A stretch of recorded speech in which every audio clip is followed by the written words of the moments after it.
Okay, so I got super lucky today, and a willow tree actually fell all the way across the road, and somebody has already cut it up and pulled big sections of it off the road so it'll be out of the way, so I don't have to kill a willow tree in order to get some willow bark for cordage. So right here I've got a really nice size limb, and what I'm going to do is start the process. It's kind of loud here because I'm right next to our big river, so got to talk kind of loud to talk over that rushing water. But so I've got my knife here, and what I'm going to do is I'm going to start taking off some of this bark. I'm going to get it down to where you can just start to see the green.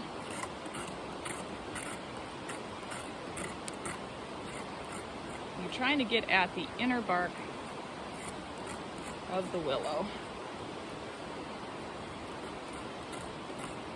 Kind of tough to get past some. Oops, you don't want to cut into it too much. Try and take off more like a scraping than a cutting. And this piece is a little bit bigger than I normally would use. Kind of like the ones that are about the size around of my wrist. But since this one was already down, we don't look a gift horse in the mouth here.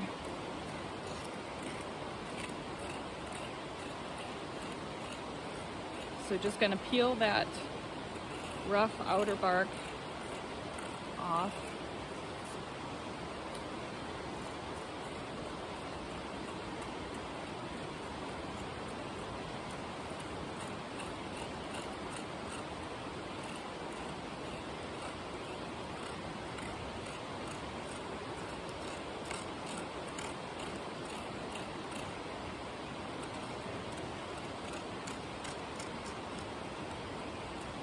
Okay, so for the sake of brevity, I'm going to go ahead and start my cut, even though this could use some more cleaning up. So what I'm going to do is I'm going to be cutting into the wood to start my first peeling. So you're just kind of scoring into that wood just a little bit, and then you're going to kind of hold both sides of your knife and cut very slowly in one long fluid motion. Try to wiggle your way past a knot if there's like a little knot there, and take off one long strip. I'm going to keep going down here a little bit longer. Try to get a longer, as long as strips as you can get is the better. Makes it a lot easier to make your cordage if you've got nice long strips.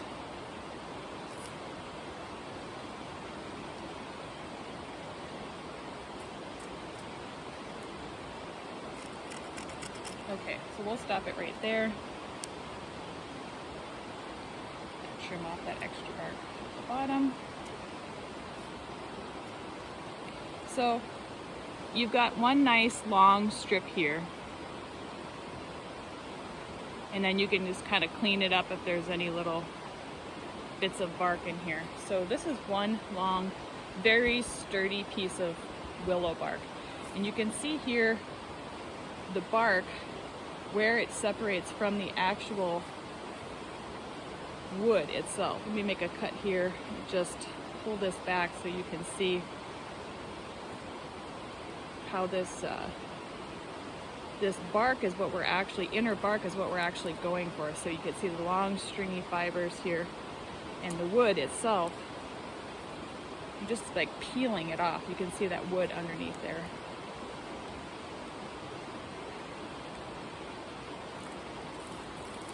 Another good one.